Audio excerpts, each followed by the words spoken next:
Darn. Well, All State Choir. It is a Missouri thing, so. Well, how's the young ladies in front? Good feeling.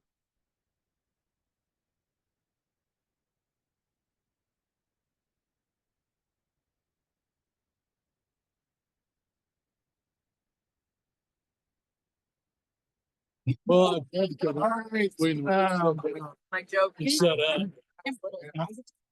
I'd like to call the Smithville R2 Board of Education meeting to order. Please join the meeting.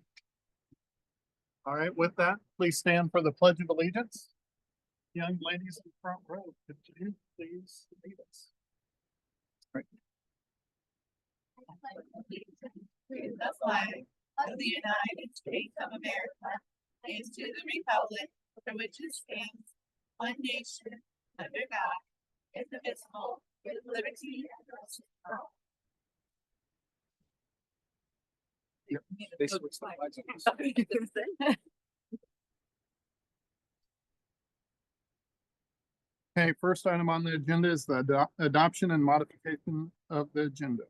Is there a modification to tonight's agenda? If not, I would entertain a motion to adopt the agenda as presented. So moved. I have a motion. Do I have a second? Second.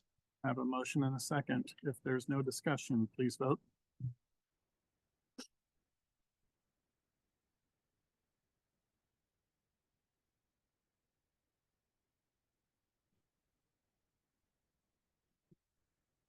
Next up, 8.0 consent agenda items. The consent agenda consists of regular session minutes for December 11th, 2024, bills for payment for January 2025, the Mid-Continent Library Agreement, cheerleading travel requests, Dazzler's travel request, personnel report. Do we have a motion to approve the consent agenda as presented? So moved. Second. I have a motion and a second on the floor. Is there any discussion? If not, please vote.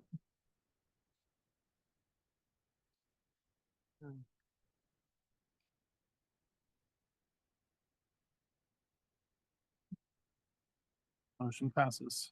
Next up, 9.0 communications. Nothing from comments from the audience. Okay, next up, superintendent update. Dr. Moss.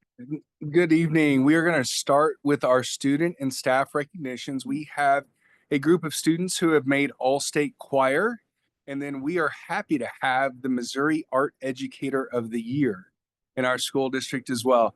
We're going to do things a little bit different rather than me fumbling around and going and standing in front of Dr. Newhart over and over again. We're actually going to ask the board to come out in front again. That won't be a change, and we're going to ask Ms. Hedgecorth to read. And then as you guys are read, I can tell you already with the All-State Choir members, please stand. We're going to start with you guys.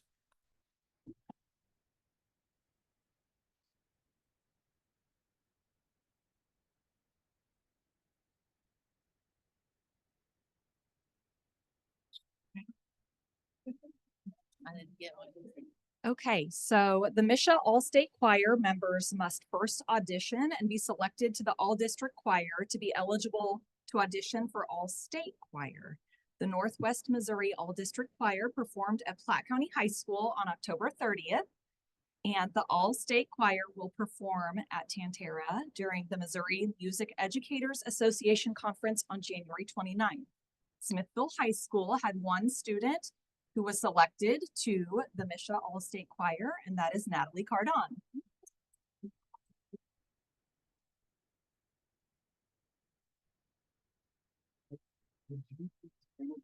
Anyone that came with you, as well as I think your instructor. All right, so this is my mom, Heather, and this is my dad, TJ, and this is my director, Duncan.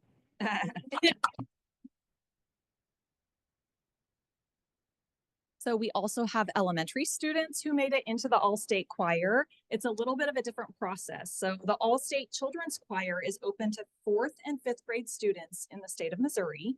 And to audition, the students, with the assistance of their teacher, submit a recording of Happy Birthday sung without accompaniment.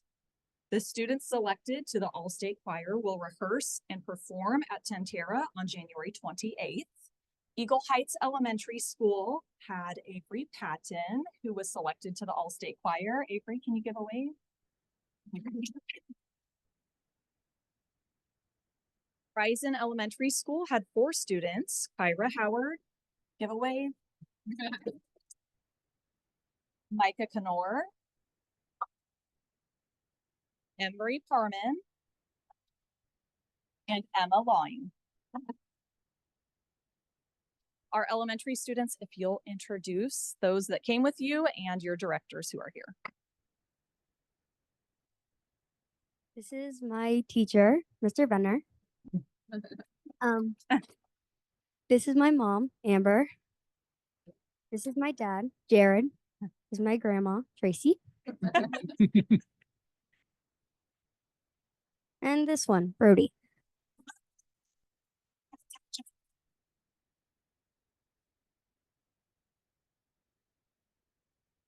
This is my teacher, Miss Ketterman. And this is my mom.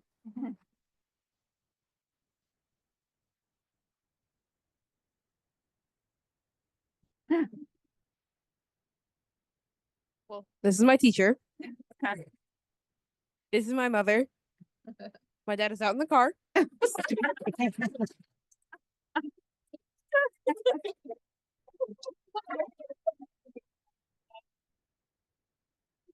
This is my teacher.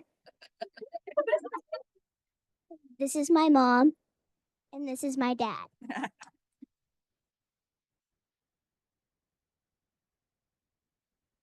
This is my teacher.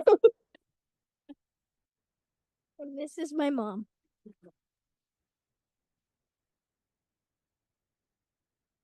If you guys mind coming up, shaking hands, but the directors come up as well, so we can get a picture with the board. Gotcha. Well done. Good job.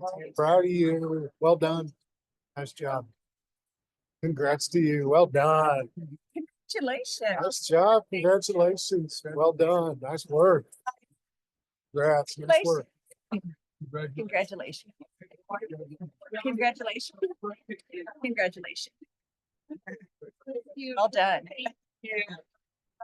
Congratulations.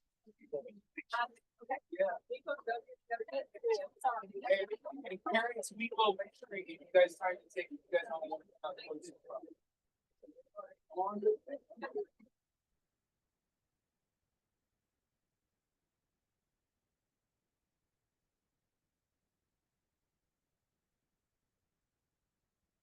Parents, if you guys want to come up as well, your grandparents are welcome to come to the same spot. Okay.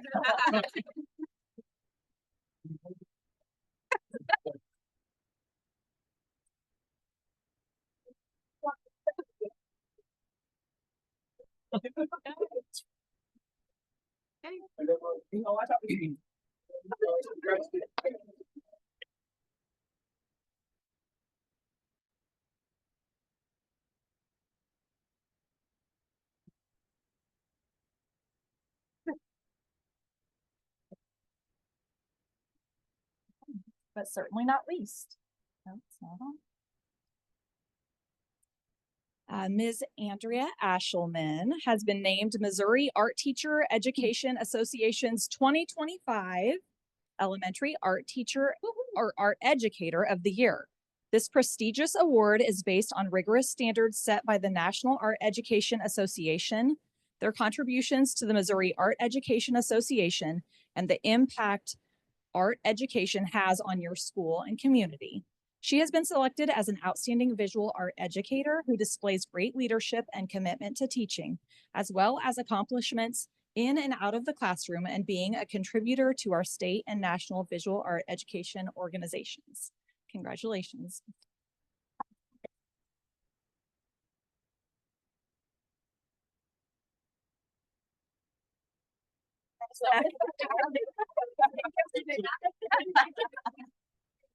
Thank you. Thank you.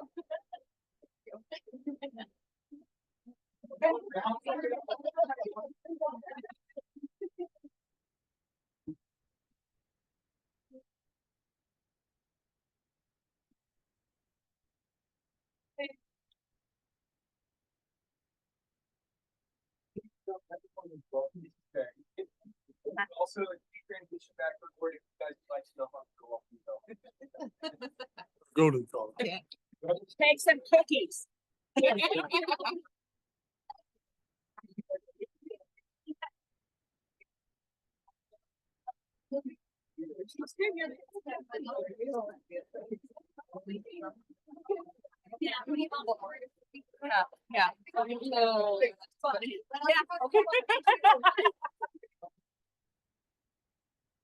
Back of her leather jacket.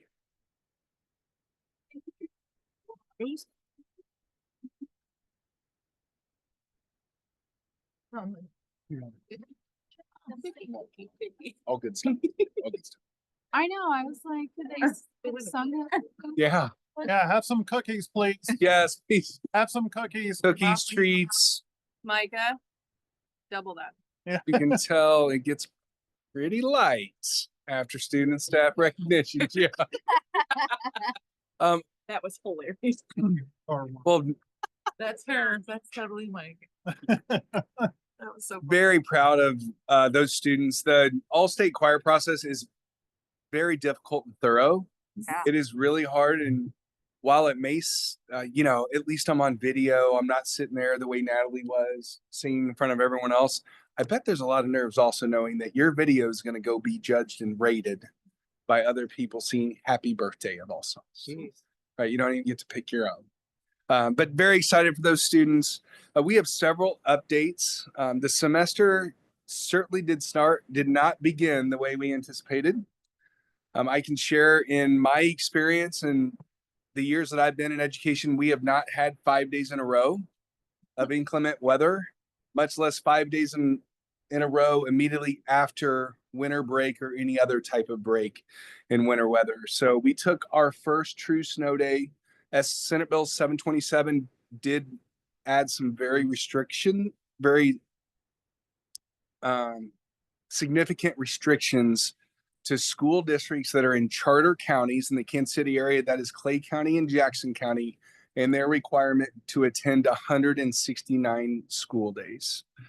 In previous years, if you remember, we used to be able to make up 2 days, and then it didn't matter how many snow days we had because we met the hours requirement. Please note, even with our AMI days and the days that we have scheduled, we are meeting our hours requirements. When we talked about bringing AMI in, our building leaders did a tremendous job of working with their building leadership teams, giving us feedback. Then actually, as part of my first building visits, I actually was able to share the AMI schedule, particularly at the elementary level. That's where there was a lot of questions. Our plan going into this is that we would have an AMI day, get some feedback, and make pivots as we saw and learned. We did not anticipate using 4 of our 5 AMI days to start. There are particular challenges at the secondary level when you change teachers. They never had a chance to make that connection with their teachers. And then I learned from Mr. Logan yesterday, he had a foreign exchange student join it semester, but stepped up and did all the work. I may have to have a conversation with my daughter. I learned as well yesterday because I don't know if she did. But that AMI was a challenge. We thought, we put something together, planned on getting some feedback. I am happy to say that our principals are getting feedback now. And we met with the calendar committee on Monday. It happened to be scheduled. I met with the calendar committee to get a little feedback. We got feedback in 4 different buckets. We got feedback on AMI days, on our work day. That for those that aren't familiar, this is our first year we've had full day work days. We got feedback on professional development days, as well as feedback just on a true quote unquote snow day or inclement weather day. And then we had some other considerations regarding the calendar. Based on that conversation that we had on Monday, we anticipate sending 2 surveys out to our staffs. One, because we only have 1 more AMI day to use. If we have further inclement weather days, we need to look at how we're going to make those days up if we want to qualify for that 1% in state aid, which for us is about $110,000. This is almost 2 teachers is the way you could think of that $110,000. So we're going to send out a survey. One thing that I've learned and shared very openly, Smithville values being out of school before Memorial Day. My previous districts, that was not necessarily the consideration, but it's very important. It's not with our teachers, not with our education, it's really with our community. So what I would say that's valued. So we would be looking at what that survey would explore is we have the Friday before Memorial Day that is currently not a school day that we could potentially use as a school day. We could also look at coming to school half of a day of a teacher's work day. And then the last thing that I would want to touch would be half of a day of a professional development day. But those could all hypothetically count as school days and still meet our minutes requirements. That will take a vote by the Board of Education. So we'd be bringing that recommendation back to you in February. We need to get that survey, gather that feedback. Then on February 3rd, our calendar committee is getting back together to sift through that feedback. We will then send another feedback or another survey out regarding the 25-26 school year and looking at any adjustments that we may make. As you guys, for those of you that remember, we did a survey, or actually Dr. McGinnis and Mrs. Hardwood did a survey after our last professional development day to get some feedback. And there are some ideas coming out of that as well. So you may see some minor adjustments to our work days, professional development days moving forward, maybe breaking those up differently. So one survey specific to this year, another survey to next year, all looking at inclement weather. We already have some feedback and some pivots we plan on doing with our AMI days. Obviously not going to make a huge impact with anything this year with only one day more to do that. And hopefully there's no inclement weather between now and February. If there is, we can make an adjustment post calling those days. We wouldn't let safety interfere with that. As you guys are, as the board is aware, but our people listening, the hundreds of people listening online may not be. Senate Bill 2727 requires school districts in charter counties, not school districts with charter schools, charter counties, Jackson, Clay, St. Louis, Greene, I forget the other one. Greene is Springfield, just so you know, to meet that 169-day requirement. That is a standard no other school districts in the state are required to meet. So there is legislation already proposed in Jeff City for considerations for that. Obviously, they are on day 4, I think, in the legislative session. There's nothing that's been passed or even out of committee, but I anticipate that changing. I don't believe that will affect this calendar unless the governor or someone else has an authority to wave a wand. So we will continue to monitor that. If something does come up and change, we would use that or take advantage of anything that they would do. But those would be our considerations, and we'll have a recommendation in February. I'd be happy to answer any questions regarding calendar or AMI. I do want to make sure people understand that, I'm sorry, No, you're fine. is we meet the hours requirements like we have in previous years. It's just unfortunate that now we're bound to this days and hours requirements due to state statute. For the hundreds watching from home, can you explain AMI, what that stands for?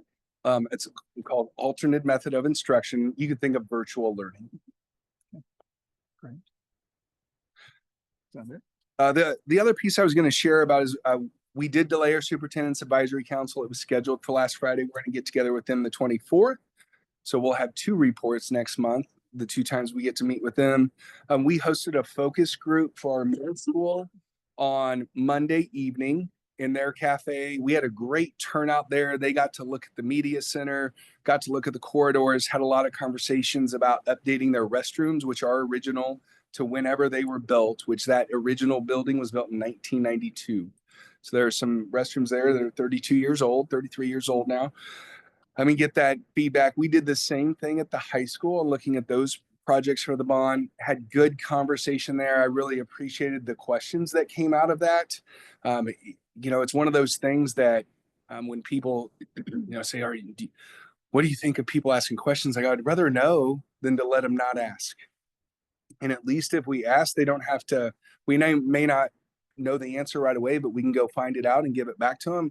And if they don't ask the question, my fear is that they're making up the answer in their head or they're making assumptions in their head. So really appreciated the conversation and feedback. Got to see some great spaces, several career tech areas at the high school, along with our media center, and really re-looking at what that is. On January 29th at 6 o'clock in the high school cafeteria, we'll have a deeper conversation regarding softball and the baseball facilities that we'll be looking at using, or we'll be looking at putting in with this bond issue as well.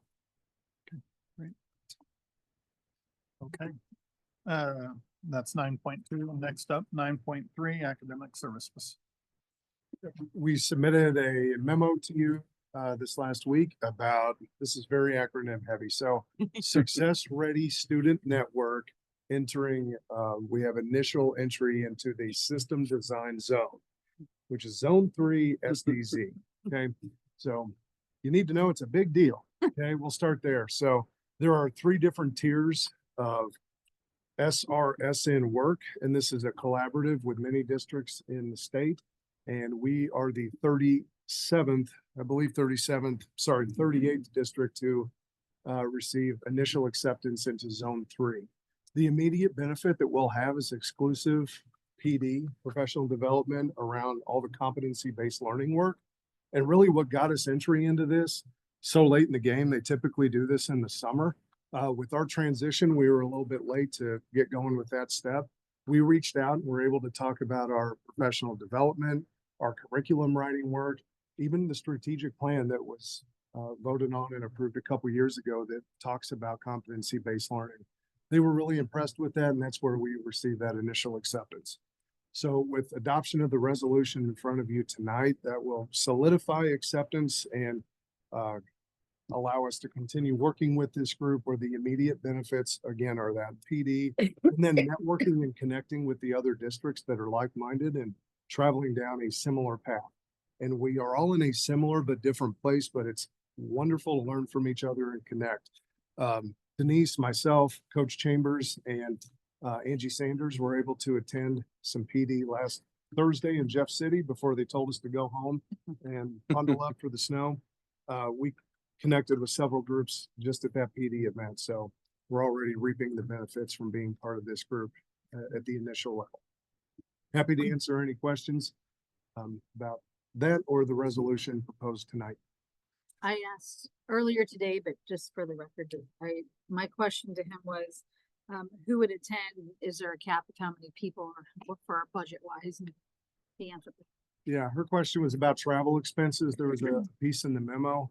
We're going to pass on the Aruba conference. It's not happening. We talk Jeff City. This is the Missouri thing. So really it's going to be travel back and forth to Jeff City. A lot of them are day trips, travel in the morning, come back in the evening. Every now and then there might be a stay overnight, but Jeff City at this point is the only gathering place. A lot of the work is done virtually. So monthly we can attend some virtual meetings as well.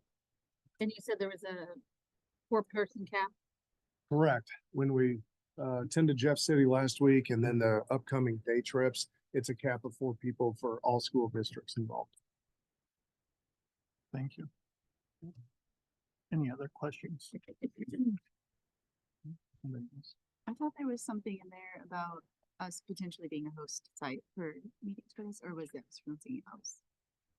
Could you say that again? It's like If- Smithville would be a host site for meetings for that, but it might have been to something, I don't think we wrote anything about that. So could have been, maybe. they rejected it. I don't think we wrote anything about that. However, within the network, there are opportunities to go see other districts and That become was a my host site as question. well. Kind of would be meeting locally with It- schools closer to it. Those opportunities do exist. I Okay. don't think we wrote about it, but you are correct. PJ, would you share some of the local districts that are a part of this network? Yeah, Liberty Public Schools, they're on the front end of it. Their superintendent, Jeremy Tucker, is one of the leaders when it comes to this work. Platte County, they're involved. I believe Kearney is. Mhm. So there's many schools at different levels. What makes us unique is we're accepted into that 3rd tier, and Liberty and Platte have been there for a year or so. Now we're catching up with them. Port Osage is in our cohort. Okay. That's the local school trust, so that's Port So the Osage. tier is how the length of time you've been in or how you're progressing, or the number of, or the size of the district? It's really what you're able to prove as far as your commitment to CBL. So, in Jeff City, we were with a Joplin school, we were with a very small K-8 district as well, and they were all in zone 3. So it's really about the artifacts that you have that you're able to show evidence about your commitment and work around CBL. And what is the benefit of moving up in zones? So, for exclusive professional development opportunities, that's the virtual and the in-person, you get to network with these other schools. And schools a little bit further down the path are exploring the idea of a waiver that would possibly modify accountability measures and state testing. So there's some initial work being done there. It's not solidified yet. And at this point, I don't see a reason that we need to aggressively pursue any sort of waiver for a couple reasons. We can still do the work and still implement CBL at a high level without that waiver. And by the accountability measures we have in place right now, we're number 1 in Kansas City. So for those couple reasons, I think it's good to put ourselves in position to pursue if we think it's advantageous to us. So right now, this just puts us in a good spot to make a move should we see the need to down the road. Questions? Good questions, everybody. Anything else? Came a long way. Thank you guys. This is Yeah. really encouraging school. Thank you. Good to be a leader. Yay. Yeah. Okay, if there's no further discussion, do we have a motion to approve the proposed resolution as presented? So moved. Second. Motion and a second. If no further discussion, please vote.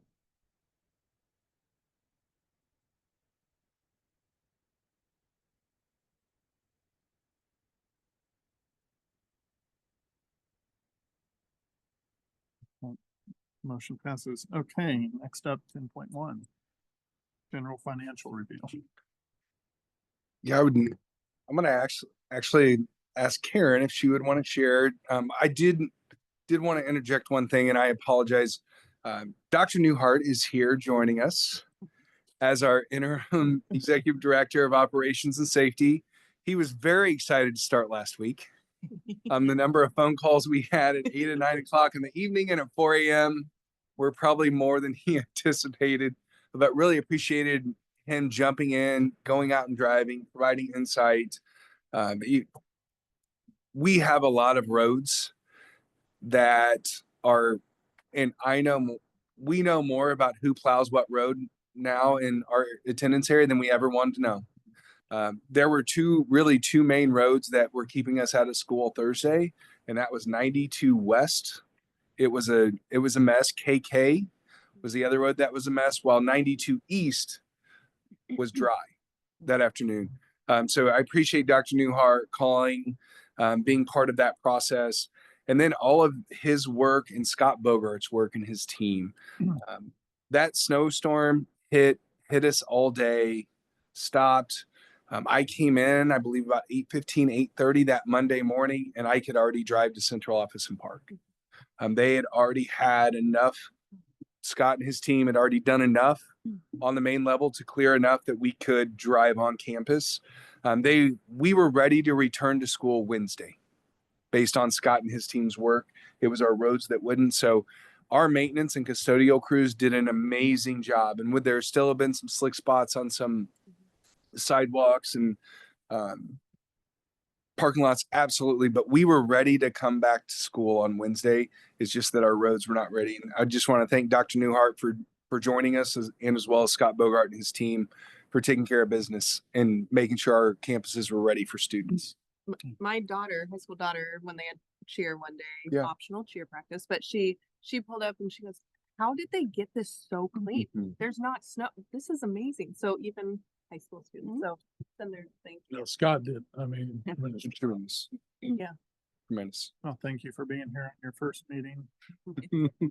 For some a reason, lot of memories.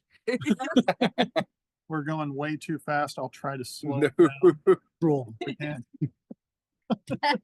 But So we can get back to normal.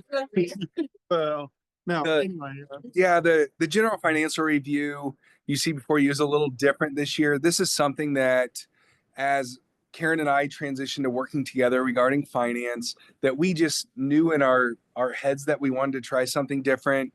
We've each had different things that we've liked that we borrowed from other districts, but we haven't quite gotten to what it was. And then Karen found this. And do you want to share about what you shared? Yeah, well, first of all, I'm in a mentoring program with Linda Quinley from MSBA. And so we've gotten connections through her from other districts where we can look at their monthly financial reports. And this, these examples actually came from Peculiar School District. And I learned about these through our auditors. And so they're just examples of how to improve the monthly financial reporting. This is not the end by any means. We'll still look at other school districts until we find exactly what we want or what the board wants. And so hopefully this will be easier for you to look at and understand and process the data each month. No, I appreciate that. I like the changes. Very good. Yeah, as far as revenue and the expensive that we have coming, it's fairly anticipated. You'll see that later in the second budget revision. One of the things that Karen and I spoke of just tonight is we received our Clay County taxes. We're like farmers. This is our payday. We brought in the crops. People have paid their taxes, and we're a little bit ahead of where we were last year. We just received just over $15 million from Clay County in taxes. In a district like us that is largely locally funded, we started having communications with MoCat and Jason Hoffman November and December to talk about how we're going to invest this, so that way we can maximize our returns on these dollars. So I'm excited that where we are, nothing is drastically different than anticipated, and we continue to, and we're welcome to answer any questions that you guys have regarding it. Can I just give a shout out to Karen? Mhm. You know, when we had the auditors come and they told us that one of the minor things that they wanted us to do was to reconcile the SUI monthly reports, and Karen had been taught to do it on paper, and they wanted us to do it online and make it all. Karen did a very, very hard thing, and she told me she just got it down to 0. So she's worked very hard to get that all reconciled, and so that was something our auditors suggested. So thank you, Karen. Yes. Thank you. Thank Yeah. you, Karen. Thank you. Appreciate it. Yes. Want to introduce your parents and take a picture? I should have done earlier. Yeah. Just you're the color up, made her secret. If there's no other further discussion on general financial review, we'll move to board subcommittees and Stacia. Since Patrick ditched us this month, I'm stuck with this duty. No, we spent a good portion. We had a shorter meeting today, obviously, but we spent a good portion of the time talking about the findings of Navitas and some of the potential projects that we can look at doing. Kind of the focus is some HVAC at the high school and at Maple, and as well as the parking lot lights, making some additions there, as well as looking at some optimization and monitoring, which would just take a load off of our staff, as well as just helping us identify where problems are truly coming from so that those can be addressed. We're looking, the range that was provided to us on potential cost of this, there will be roofing as well. We just don't have numbers on that yet. But the potential cost range is like 3.5 to 7 million. Dr. Moss said he's expecting somewhere in the middle of that range when we get down to it. These obviously are going to be costs, but they will have benefits to us as well over time. We also discussed that we are getting ready for our workshop next month. The classified and the certified committees both will be working to get us some recommendations. I know that Jenny Fight has some data from a survey that she had put out to her group that we should be getting potentially by the end of this week. And then also the fact that we're looking at some potential future funding options for us. And then the second budget revision is going to be discussed here. We just got a small preview about that, the minimal changes that we were alerted to in the packet, that will be discussed later. Okay, great. Great report. Perfect. And Patrick will be very grateful that you're able to give this report. They to should me. take over. That was very Thank good.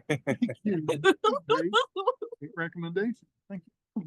All right, so board subcommittees, 10.2. Next up, 11.1.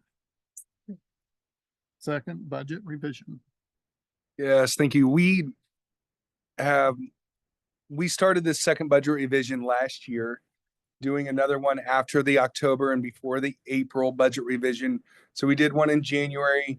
This is the second year we've done it. I'm really pleased with how this has come out. You'll see very little changes from October. As we usually share, June, we call it our preliminary budget. It's really our guesstimate because there are so many things still to be determined. Post BOE from Clay County, setting our tax levy rate. October's our true budget. And the little changes that we had in this budget makes me feel really good as far as us making some decisions and having some anticipation of what the cost is. The first place I would bring you guys of the changes to look at is the top of page 16. You'll see both our revenues by fund and revenues by source. And those right two columns are the changes between October and January. Very little changes, a little bit higher. Here, Joe, this. Yep. Yeah, okay. A little bit higher than what it was previously. Certainly not upset about that. And then at the bottom of that page, you'll see our expenses by fund. Very little change there. We're still anticipating a slight deficit spend. Please note when you see the 43 million of revenue compared to the 48 million of expenses, there's a significant amount of bond money that we are spending. So that fund for expenses, that $8 million is an outlier. That's because we are finishing up our last bond. The next page I would bring your guys' attention to is page 19. There are two pieces within there that I would just share are our changes in our insurance, and that's 2311. That's where we pay insurance, as well as we've added cybersecurity insurance within there. And then the other change you'll see is 2542. That's property and liability insurance as well. We're gonna work with Dr. Newhart to identify brokers and really try to go out and shop and see if we can bring that down. I was surprised how many school districts have called us and said, hey, who are you using? Ours are going up a lot. Do you have a better deal? And I know I felt it in my homeowner's insurance this year. I can't imagine I'm the only one. Next page, the bottom of page 20, the finance committee has identified those functions for us to track. You'll see very little changes in them. Just want to make sure you guys know we look at those as a percentage of our total budget. Now, when we look at that for the financial committee, this includes all four funds because this is a document that's voted on, that's required by state statute. We reduce it to funds 10 and 20 when we're talking about it in the finance committee. The next page would be 23. You'll see at the bottom, you'll see our projected summary of funds and revenues. We're running about as anticipated with everything. There's slight changes. Our reserve ratio is at 19.6. We still have a good reserve ratio, lower than, as Brad came and as Dr. Reich has shared before, Brad from Westbrook, about 20% is the right way. We're right at that, right where we need to be. When you look at the functions that have changed at the top of the next page, 1321, 1341, and 1371 all deal with, and that's at the top of page 24, Randy. All three of those functions deal with our Project Lead the Way courses, and we have received 50/50 grants in function 1321 and 1371. That is something that PJ and the teachers have worked for. So if we contribute $2,000, the state matches it. We're very fortunate to have a state that supports CTE in that way. This is also something we will be looking at as we talk about career tech classrooms. If the bond were to pass, this is a way we can help fund equipment in those classrooms and stretch our bond dollar more. Function 1341 is a new function. When Karen was working with DESE, they recommended splitting out PLTW biomedical. So that is that health sciences line of 1341 is PLTW biomedical. And then function 1933 is a change in our students. Andrea shared that with us, that we had a student that I believe has moved away or transitioned back, moved away. So that you'll see a reduction in that cost there. I spoke to 2311 and 2542. The summary, we're a little bit more in the deficit spend than we were previously. Much of that is due directly to our increase in insurance. We have not had any other major changes in our costs. We feel confident that that will finish about 19.6, 19.7, right there at that 20 mark. The other change that you will see in this actually has to do with last year's budget. It is the second to last paragraph, Randy, on page 25. We were not recording our revenues from our dividend, for the revenue received in our dividends from our bond sales. This is money we counted on spending. So it's not found money, it's all bond and capital money, Fund 4 money. But we had $932,000 that we had just missed in our revenue. Part of that is our work with MOCAT. We are more aggressive in the way we are investing our money. So we're learning to work with them. Jason Hoffman is the former chief operating officer and financial person from Jeff City. He retired from there and now works for MOCAT. It's a good problem to have, right? We're being more aggressive. We're able to get more revenue. That's why we're excited when we talk about that $15 million coming in from Clay County. We're going to use them to go invest that and maximize our dollars with that. So the 932 is something we were going to spend, but if you look at last year's ASBR and that increase in Fund 4, it's all due to our dividends that we earned in our bond. Happy to answer any questions regarding the budget.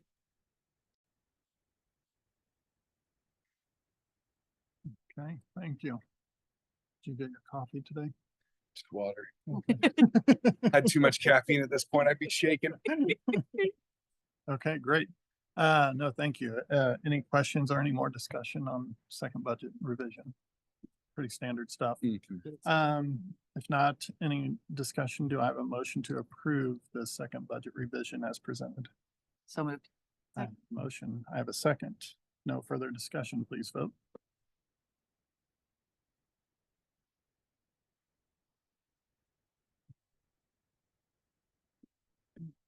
Great, thank you. Next up, 12.1, adjourned meeting. Is that correct? Wow. Okay, yes. Right?